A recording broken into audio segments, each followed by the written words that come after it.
Me casé con alguien que no existía. Historia completa. Hola, soy Laura, tengo 34 años, y si alguien me hubiera contado esta historia hace años, habría jurado que era parte de una película o una mala serie de Netflix. Pero no, esto pasó de verdad, me pasó a mí, y hasta el día de hoy, todavía me cuesta entender cómo fui tan ciega. Todo comenzó hace casi 8 años. Tenía 26, acababa de salir de una relación bastante tóxica y estaba intentando reconstruir mi vida. Un día, en un grupo de viajes en redes sociales, conocí a Daniel. Al principio fue un simple comentario, luego mensajes privados, luego videollamadas casi a diario. Era encantador, atento, divertido, inteligente. Decía trabajar en una empresa de marketing digital con clientes internacionales, por eso siempre viajaba tanto. Lo que más me atrajo de él fue que parecía escucharme de verdad. Hablábamos de todo, de nuestros sueños, nuestros miedos, lo que esperábamos del futuro. Nunca me hizo sentir juzgada. A los 6 meses de hablar todos los días,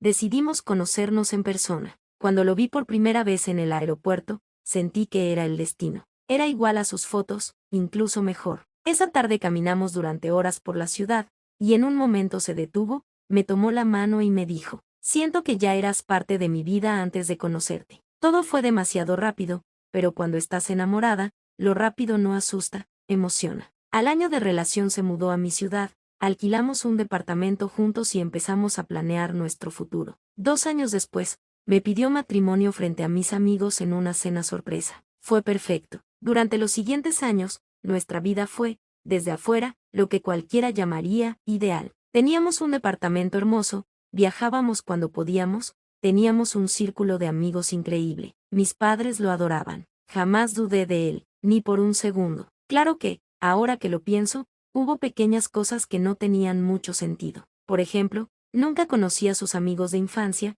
decía que no tenía relación con ellos. Tampoco hablaba mucho de su familia, aseguraba que sus padres habían muerto y que no tenía hermanos. Nunca lo vi usar redes sociales personales, siempre decía que las había cerrado por privacidad. En ese momento, no me pareció raro, confiaba demasiado. Pero todo empezó a cambiar después de casarnos. Unos meses después de la boda, Daniel empezó a comportarse de forma extraña, recibía llamadas a altas horas de la noche y salía del departamento para hablar. Se ausentaba por días diciendo que eran viajes de trabajo, pero no dejaba que lo acompañara. Incluso empezó a ponerse nervioso si yo revisaba el correo o el buzón. Una noche, sin buscarlo, encontré la primera grieta. Estaba guardando ropa cuando se me cayó su billetera. Entre los papeles, encontré un carnet de conducir, con otra foto, otro nombre y otra fecha de nacimiento. Decía llamarse Andrés Herrera. Sentí un frío recorrerme el cuerpo. Al principio pensé que era un error, que tal vez había usado un seudónimo, pero cuando lo confronté,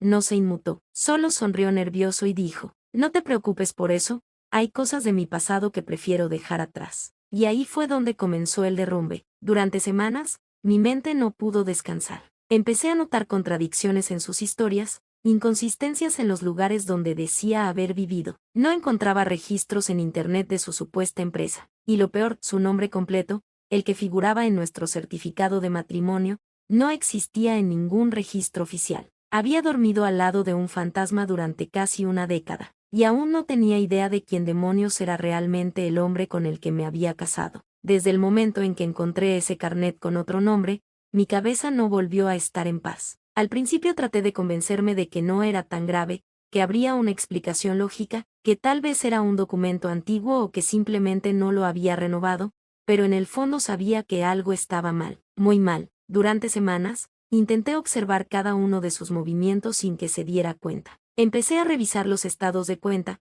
los correos que recibía, sus papeles, hasta el maletero del coche, pero no había nada. Era como si no existiera realmente. Ningún recibo a su nombre, ningún contrato, ninguna factura. Todo estaba a mi nombre. Cada documento importante de nuestra vida en común llevaba mi firma. Una noche, decidí que ya no podía seguir viviendo con esa duda. Fingí que tenía que trabajar hasta tarde y contraté a un investigador privado. Me sentí ridícula, como si estuviera en una película barata, pero necesitaba saber la verdad. Cuando, 2 semanas después, me llamó para contarme lo que había encontrado, sentí que el piso desaparecía bajo mis pies. Según su investigación, el nombre que mi esposo usaba no existía en ningún registro civil. No tenía antecedentes, no tenía historial laboral, no tenía familia registrada. Era como si hubiese aparecido de la nada hace 7 años. Lo peor fue cuando me mostró un par de documentos antiguos, pasaportes, tarjetas de crédito, licencias, todos con diferentes nombres y diferentes identidades. La cara era la misma, pero los datos no. Esa noche lo esperé despierta, temblando. Cuando entró por la puerta, le pedí que se sentara. Le mostré las fotos de los documentos. Él no dijo una sola palabra durante casi 2 minutos. Y luego, con una calma aterradora, simplemente dijo: no todo lo que te conté era mentira, pero hay cosas que nunca vas a entender. Le grité, le rogué, le supliqué que me dijera quién era en realidad. Y él, con los ojos clavados en el suelo, respondió: mi nombre no es Daniel, nunca lo fue. Y sí, mi pasado es diferente, pero lo único real fue lo que construimos tú y yo. Esa frase me revolvió el estómago. Lo único real. ¿Cómo podía decir que algo era real cuando todo lo que me había contado era una farsa? Esa noche dormí en el sofá, con el corazón hecho pedazos. Al día siguiente, él no estaba. Su ropa había desaparecido, su teléfono estaba apagado, su cuenta de correo cerrada. Se había desvanecido de la misma forma en que había aparecido, sin dejar rastro. Pasaron días, luego semanas. Nadie sabía nada de él. Presenté una denuncia,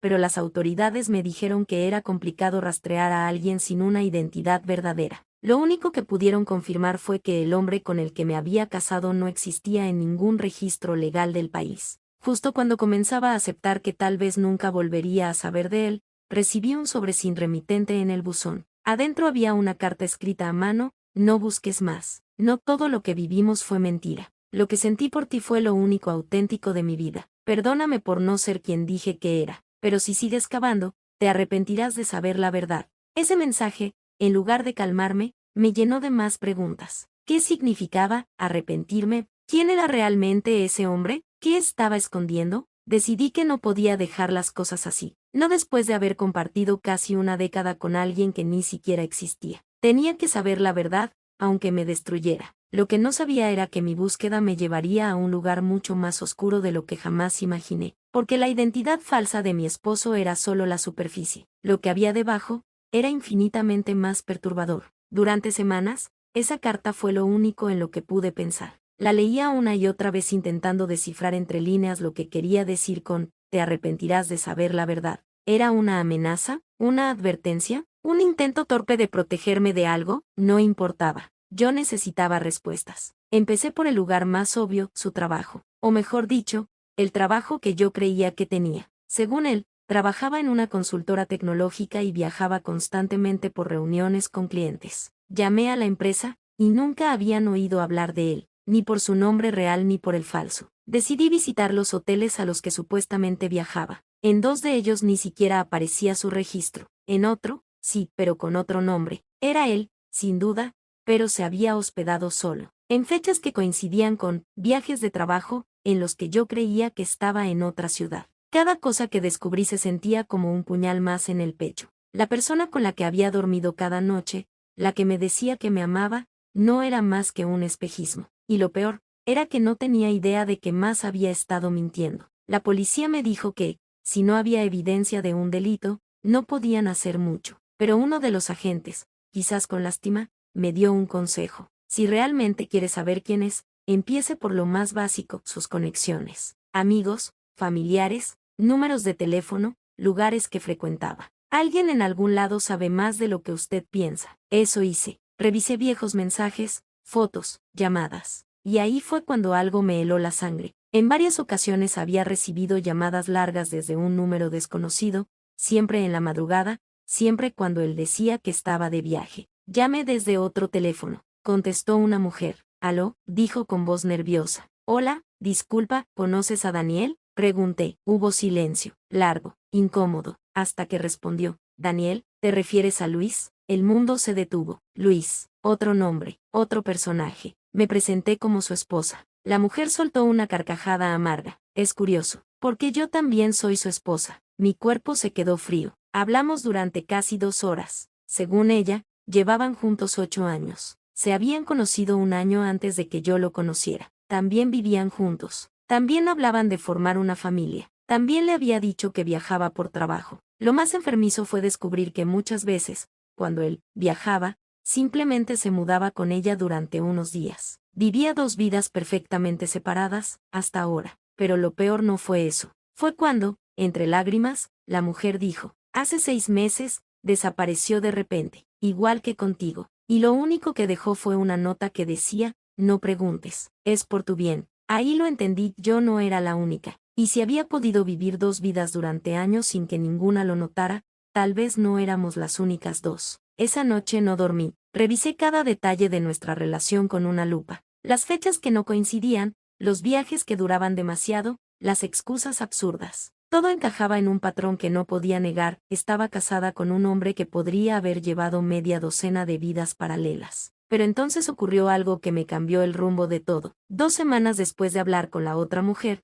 recibí una llamada desde un número privado. Contesté temblando. Al otro lado, una voz que reconocería en cualquier lugar. Tienes que dejar de buscarme, dijo él con frialdad. No sabes con quién te estás metiendo. Y luego colgó. Esa frase, tan simple, fue la que me hizo decidir que ya no se trataba de amor, ni de dolor, ni siquiera de traición. Se trataba de algo mucho más grande. Porque si de verdad había peligro en seguir investigando, entonces, ¿quién demonios era el hombre con el que me casé? Lo que estaba por descubrir no solo iba a romperme el corazón, también iba a poner en riesgo mi propia vida. Después de esa llamada, algo cambió dentro de mí. Hasta ese momento había estado actuando como una esposa traicionada que buscaba respuestas, pero desde ese día, comencé a sentirme como una víctima en peligro real. Ya no era solo el engaño, ahora había una amenaza clara, y aunque sus palabras sonaron frías, lo que más me asustó fue el tono, no era el de un hombre arrepentido o asustado, era el de alguien acostumbrado a intimidar. Decidí denunciar la llamada a la policía,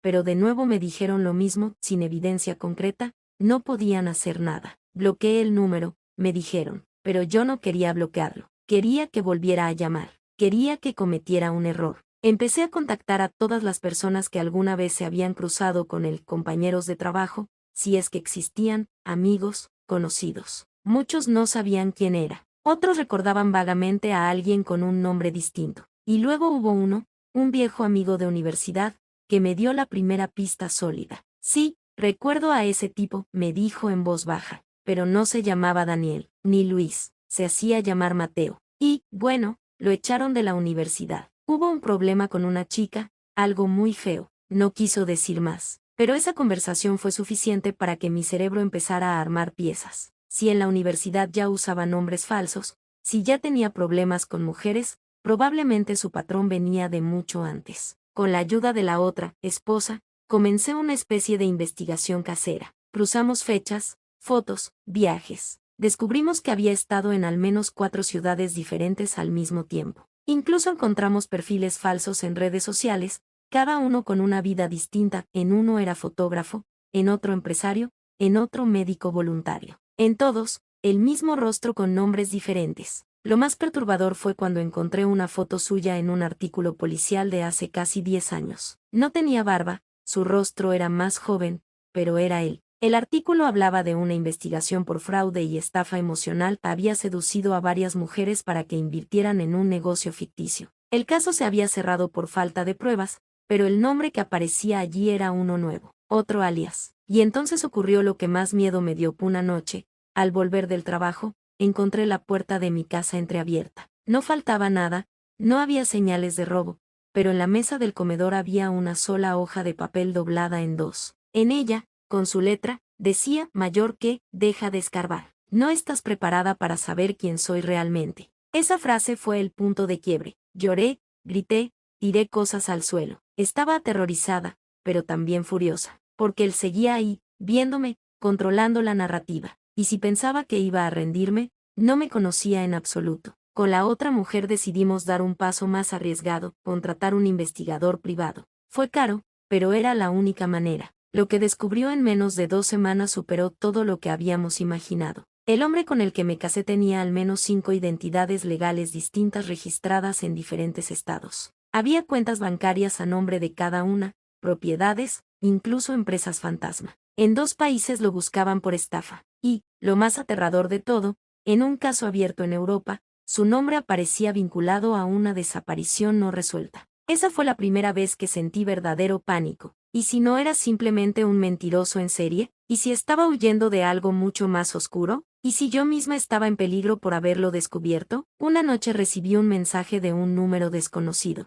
No era él, o al menos eso creí. Solo decía, mayor que, si quieres seguir con vida, deja que el pasado muera. Llamé a la policía, llorando, temblando. Me tomaron declaración, pusieron una orden de alejamiento, pero todos sabíamos que no servía de nada si ni siquiera sabían quién era realmente. Dormía con un cuchillo en el cajón. Cambié las cerraduras. Revisaba cada sombra detrás de mí. Mi vida se había convertido en un infierno. Y justo cuando pensé que no podía ponerse peor, el investigador llamó. Su voz sonaba alterada. Necesitamos hablar, me dijo. Hay algo más. Algo que no te dije por teléfono. ¿Qué cosa? Pregunté con el corazón acelerado. No es solo que tenga otras identidades. Es que su nombre real ni siquiera es suyo. Él no existe en ningún registro antes de 2003. Mi respiración se detuvo. ¿Qué quieres decir con no existe? Quiero decir que antes de esa fecha, no hay actas, ni escuela, ni padres, ni nacimiento. Nada. Es como si el hombre con el que te casaste hubiera aparecido de la nada. Y en ese momento entendí que la pregunta ya no era quién era mi esposo, la verdadera pregunta era, ¿quién demonios había estado durmiendo a mi lado todos esos años?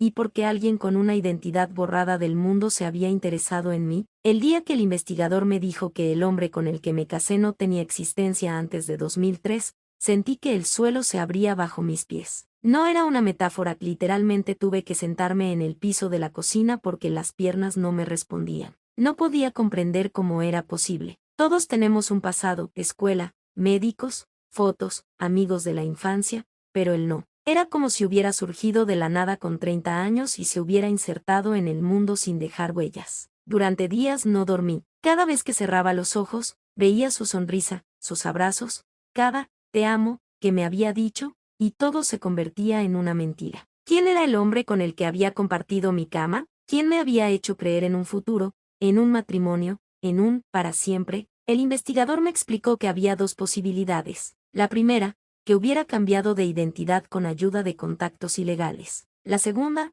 mucho más perturbadora, que había tomado la identidad de alguien que ya no estaba vivo. Me negaba a creerlo, hasta que una noche, mientras revisaba viejas fotos digitales, encontré algo que me heló la sangre. En una carpeta olvidada, había una imagen que él me había mandado al inicio de nuestra relación. Era una foto suya en un café, aparentemente sin importancia, hasta que hice zoom en el reflejo del vidrio detrás de él. Había un hombre mirándolo, un hombre que era idéntico a él. Por un instante pensé que era un efecto del espejo, pero no. Eran dos personas distintas, dos personas con la misma cara. Ese detalle me persiguió por semanas. Empecé a preguntarme si el hombre que conocía siquiera era el mismo que aparecía en esas fotos. ¿Y si había más de uno? ¿Y si no era solo una identidad robada, sino varias personas compartiendo una? Era una idea ridícula, hasta que recibí un correo electrónico anónimo con una sola frase, mayor que, no era el primero, y no será el último. El remitente no tenía nombre. El mensaje fue enviado desde una red privada. La policía lo rastreó sin éxito. Eso fue suficiente para convencerme de que estaba metida en algo mucho más grande de lo que imaginaba. Una tarde decidí hacer algo que hasta entonces había evitado, volver a la casa que compartimos. Estaba vacía,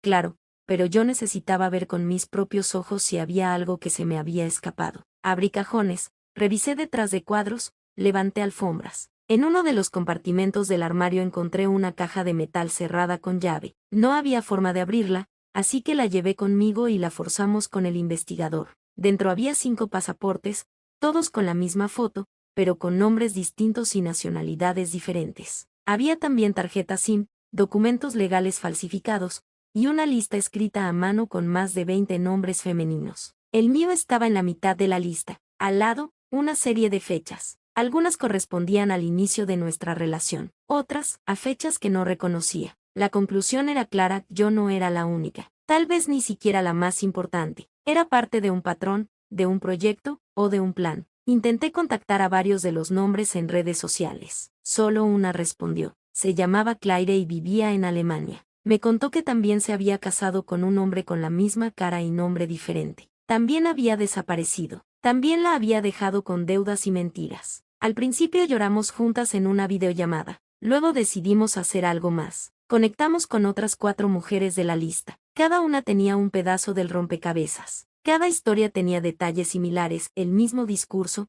el mismo amor idealizado, el mismo escape repentino. Pero hubo un dato que me dejó paralizada: en todas las historias, él había hecho que vendieran o transfirieran propiedades a su nombre justo antes de desaparecer. Yo nunca lo hice, porque nunca tuvimos propiedades conjuntas, pero las otras sí, y ahora estaban en manos de empresas fantasma vinculadas con cuentas en paraísos fiscales. En ese momento comprendí que esto nunca fue amor, fue una operación, un esquema cuidadosamente diseñado para estafar a mujeres emocionalmente vulnerables. La rabia se apoderó de mí, no iba a quedarme con los brazos cruzados. Con el grupo de mujeres formamos una especie de alianza. Contratamos abogados, presentamos denuncias conjuntas en distintos países. El proceso era lento, casi imposible, pero había una mínima posibilidad de que lo atraparan. Entonces, justo cuando parecía que estábamos ganando terreno, ocurrió lo impensable. Una de las mujeres del grupo desapareció sin dejar rastro. Su familia denunció la desaparición. La policía la buscó durante semanas. Nunca la encontraron. Fue ahí cuando entendí algo aterrador: él no era un simple estafador sentimental. Era alguien capaz de desaparecer personas. Esa noche no dormí, no pude, y al amanecer, con el corazón en la garganta, tomé una decisión. Iba a dejar mi ciudad, cambiar de nombre, desaparecer yo primero, porque si él estaba ahí afuera, sabía que tarde o temprano volvería, y no vendría a pedirme perdón, vendría a silenciarme. Han pasado 3 años desde que tomé la decisión de desaparecer. No fue fácil, cambié de país, de número, de trabajo, hasta de idioma. Dejé atrás todo lo que era, todo lo que conocía, incluso a mis amigos más cercanos. Vivir con un nuevo nombre fue como morir y volver a nacer, pero al menos por primera vez en mucho tiempo, podía dormir sin sobresaltos. O al menos eso creía. La Policía Internacional siguió investigando, aunque los avances fueron mínimos. Las pruebas eran difíciles de rastrear: cuentas cerradas, empresas disueltas, pasaportes falsos, registros borrados. El hombre con el que compartí mi vida se había esfumado sin dejar huella, como si nunca hubiera existido, tal como lo hizo cuando entró en mi mundo. Pero lo más aterrador era que, cada cierto tiempo, aparecían nuevos casos. Mujeres en distintas partes del mundo denunciaban a alguien con el mismo rostro, el mismo encanto, el mismo patrón. Algunas lo conocieron con otro nombre, otras aseguraban que no era exactamente igual, pero sí increíblemente parecido. A veces pienso que puede estar detrás de cada rostro amable que veo en la calle, o en el vagón del metro, observándome desde el otro lado del pasillo. He aprendido a vivir con esa paranoia, a revisar 2 veces las cerraduras, a no compartir mi dirección con nadie, a mantener siempre una maleta lista por si necesito irme sin previo aviso. Un día recibí un correo cifrado, sin remitente, con una sola línea mayor que: te dejé ir porque fuiste la única que no cayó. No sé si era él, si era real, o si alguien intentaba jugar conmigo. Pero leerlo me dejó helada. ¿Por qué yo? ¿Qué significaba no caer? Y entonces lo recordé que, a diferencia de las demás mujeres, nunca puse propiedades a su nombre, nunca firmé nada, nunca le di el control total. Quizá, en su retorcida mente, yo era la excepción, la que no merecía desaparecer. Esa idea me persigue aún hoy, porque si eligió dejarme con vida, fue por decisión propia, y si lo hizo una vez, puede cambiar de opinión en cualquier momento. La última vez que tuve noticias del grupo de mujeres con las que investigábamos fue hace casi un año. 3 de ellas siguen activas, luchando en tribunales y colaborando con la policía. 2 más desaparecieron sin dejar rastro. El caso sigue abierto, pero nadie espera milagros. Este tipo de personas no se detienen, no se arrepienten, simplemente se reinventan. A veces, en las noches más silenciosas, me descubro revisando las fotos antiguas que aún conservo. Ahí estamos los dos, sonriendo en la cocina, viajando por el mundo, celebrando aniversarios, como cualquier pareja normal. Y me duele pensar que todo fue un guión, que cada gesto, cada palabra, cada te amo, fue parte de un plan. Pero al mismo tiempo, me aferro a una verdad que me costó mucho aceptar: él no destruyó mi vida, la transformó, me quitó la inocencia, sí, me robó años, sueños y confianza, pero también me enseñó a ver detrás de las máscaras, a no idealizar a nadie, a entender que el amor sin verdad es solo una trampa. Hoy vivo lejos de todo aquello, no tengo pareja, ni prisa por tenerla. Estoy reconstruyendo mi mundo, ladrillo a ladrillo, a mi manera. Y aunque todavía miro por encima del hombro cada vez que salgo a la calle, he aprendido a respirar sin miedo. Y si algún día nos volvemos a cruzar, porque parte de mí sabe que ese día llegará, no seré la misma mujer ingenua que creyó en sus mentiras. Esta vez, Seré yo quien decida cómo termina la historia. Cada historia tiene un eco. ¿Escuchaste el tuyo? Dale a like, comenta, comparte y suscríbete y acompáñame en los próximos relatos. Soy Narrox, y esto es Ecos de la Cueva.